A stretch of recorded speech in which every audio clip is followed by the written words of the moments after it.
what is your score prediction? Actually, I'll give mine first. So Yeah. I think the San Francisco 49ers are definitely going to win this game. I'm basically undefeated when I go to games, so I expect that trend to hang over here. I'm going to be at the game.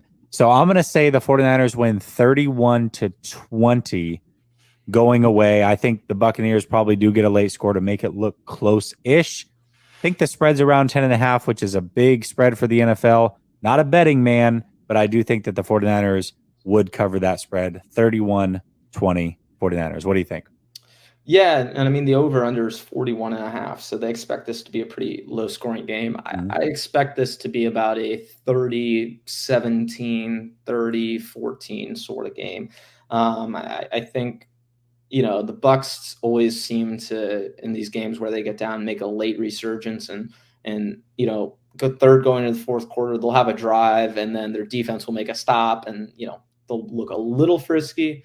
But yeah, I'm predicting 49ers win 30-14.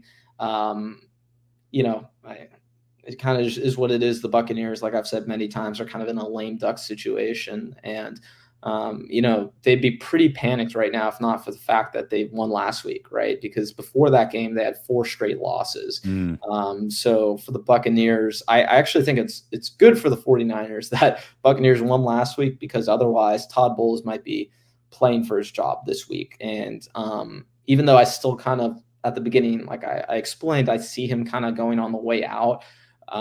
There's certainly a lot less pressure than they felt over this last month. Yeah, most certainly. I mean, getting a win is very, very helpful. Yep. Can't blame them. They ran up against the buzzsaw that is CJ Stroud the last month of the season. He's been absolutely incredible, man. What a story he's got going on over in Houston. Yeah. And, they lost to teams like Atlanta, Yeah. Buffalo, too, where it's like, God, it's just one possession here or there. And the 49ers are just not one of those teams where you can do that. If you look at the best teams the Bucs have played this year, it's probably the Lions and the Eagles. And they lost to both those teams by 2 touchdowns. And it was a pretty low-scoring affair. So I kind of anticipate the same sort of game script. Yeah, most certainly. Shady Luke says, but the Bucs gotta play so disciplined, y'all. Yeah, they do. Shady, I know that you're hoping the 49ers lose this game. Obviously, being an Eagles fan, there's a good chance the Eagles might lose. I think they're playing Kansas City. So, They are. all of a sudden it's only a 1-game difference, and we got that 49ers Eagles game coming up in a couple weeks. Things get really, really interesting. So if the 49ers can somehow lose before that game, it takes a little bit of pressure off. I don't think this is the one, man. I don't think this is the one. Maybe Thanksgiving against Seattle, you can feel a little bit better about that one. But this one is certainly not it. But we'll see. We'll see, Shady Luke. And I think you're right. I mean, I think that they're probably not going to lose either. But, any given Sunday, I guess. John says, and Jesse, the 49ers D-line, Bosa and Young specifically, might seriously hate Baker. Wilkes might make it a point to get them to get home. And maybe – but I think a lot of that is probably going to have to come from maybe interior pass rush, moving them around, blitzing, because as Ben has talked about, the tackles are actually pretty damn good, especially Wirfs. Very, very good left tackle. The right tackle has been more than serviceable. So it might be a little bit tougher to do that from the edges, but somebody's going to get home, and it'll probably be in the interior. Maybe they put them and go like a NASCAR package or a turbo package and let them rush from the A gaps, and that will help them out as well. We'll see. Yeah, and I do expect that because the Buccaneers do a lot of chipping on the outside, so they're certainly gonna try to slow down Bosa and Young as much as possible. But yeah, that interior offensive line is awful for the Buccaneers. So they're playing with essentially 2 backups and then a guy who was a converted tight end to left tackle in college who's very young. So I think it's going to get pretty ugly for the interior. Absolutely. Shady Luke says, no way in hell I have you guys losing, man. I know you don't, but I almost felt like you were trying to talk yourself into it a little bit through the super chats. I mean, I could be wrong, but it was like, maybe if this does it and then that, and then they have a chance here. I feel like you were trying to talk yourself into it, but as well as I do, it's probably not going to happen. We'll see, though. We'll see. I mean, I've said that a couple of times this year and been wrong. So no, I mean, never know. I will say the one path maybe available to the 40 Yeah. or to the Buccaneers would be them getting a lot of turnovers on Purdy and them doing a lot of confusing things in terms of that front and doing some different coverages.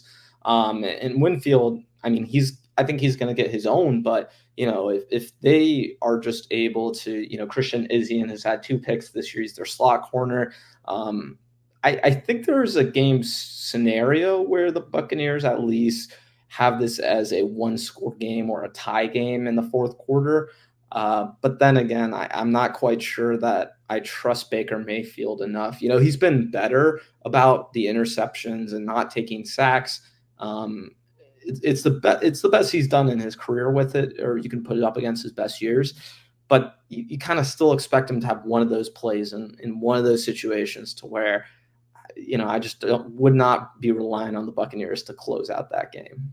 Oh, especially, I mean, you've got a defense that is coming off of a major high. They're well rested coming off of a bye as well. I think the formula to success is not there for the Bucs. Yes, I think there is certainly a path, and I agree with you there. It's so small, it's so marginal, and you have to rely on things that haven't necessarily happened to this point, right? We talked about the secondary being an issue.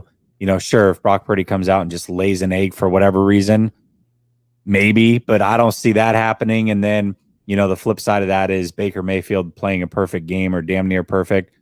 We know who Baker is as well. So, Right. how that goes. I will say one way I think the Buccaneers can get after them, which some offenses have done a really good job of, is Mhm. is not going full tempo. But you saw what the Minnesota Vikings did on Monday Night Yeah. Football. They did kind of that half tempo sort of thing where they didn't allow the 49ers to substitute as much, kind of kept them on their heels, but allowed them to see the full picture of what the 49ers were trying to do. And that's something that Tampa's definitely done a lot more over these last few weeks. Now, I will say, and I know I've been talking about a lot, Dave Canales, him being an inexperienced offensive coordinator, not quite sure how much he's going to play into that, or as much as he may just stumble into it. Just because, dude, this is his first year play calling, like ever, and, being a coach his entire life, right? So I, I am kind of curious to see if they'll lean into that. And I will say, I think that's one way where the Bucs can have some quick scoring drives and really put the 49ers defense on their heels. But I also, Maybe he does that as a first time play caller. I mean, think about it. Teams run motion, 49ers in particular run a lot of motion because they want to give the quarterback the answers to the test. Well, if you're a coordinator, doesn't matter if your quarterback's at the line and you go hurry up and kind of play that game and then slow the tempo, you get to see the picture and then you get to talk to your quarterback. I mean, you still are in their helmet until a certain amount of time is left on that play clock. So maybe together you get to see it and you get to talk through it a little bit and say, hey, this is what I'm seeing. I would go here, da da da. So maybe for a young coordinator, that is a easier way for him to get through the game. And so stumbling upon it might just be the easiest thing for him to do because that's what he's comfortable with. yeah, and like I said, they've done a lot more of it. So I do Mhm. expect to see it. And their offense has been better. They've gotten Rashad White really involved in these last few games. So that's kind of opened up things for Evans and Godwin's a lot more. So I think it's hard to see the path for the Buccaneers winning, but I think there are certainly scenarios where they make this game more interesting than fans are expecting it to be. Yeah, most certainly. Randall says, "Do the Bucks play more cover 3 or 2 or man? Purdy is so much better with cover, or I think he's saying zone versus So man." yeah, so they're gonna be playing zone. That's really what they're gonna be like in those kind of drop zone situations. But they'll also mix in a lot of different stuff. Todd Bowles isn't one of those guys where, hey, we're gonna play cover 2 the entire game. You're not gonna see them play press man. That's just not their game. Even though I think fans think these corners should be playing press man. That's just not going to happen. Todd Bowles isn't going to be doing that, but I could see them, definitely mixing in quarters, cover 3, cover 2, doing some different stuff in terms of that, and then they'll mix in some stuff in terms of the numbers on the front, right? So you'll see them use a 5-man front, a 4-man front. You'll see them get the linebackers a little involved here and there, and the slot as well in terms of the pass rush. So there's going to be a lot of different things that Todd Bowles throws at this game, specifically. I think that's where you can kind of catch Brock Purdy on his heels, is changing that picture, post that 15 seconds that Kyle's allowed to be in his ear. I think that's where Todd Bowles is going to want to take advantage. But Purdy is also shown to be really good in those zone situations, right? So I think it's kind of, Buccaneers have to play a certain way because that's how they play. But that doesn't mean that Todd Bowles is going to play the exact same sort of way down to down. That's just not his game.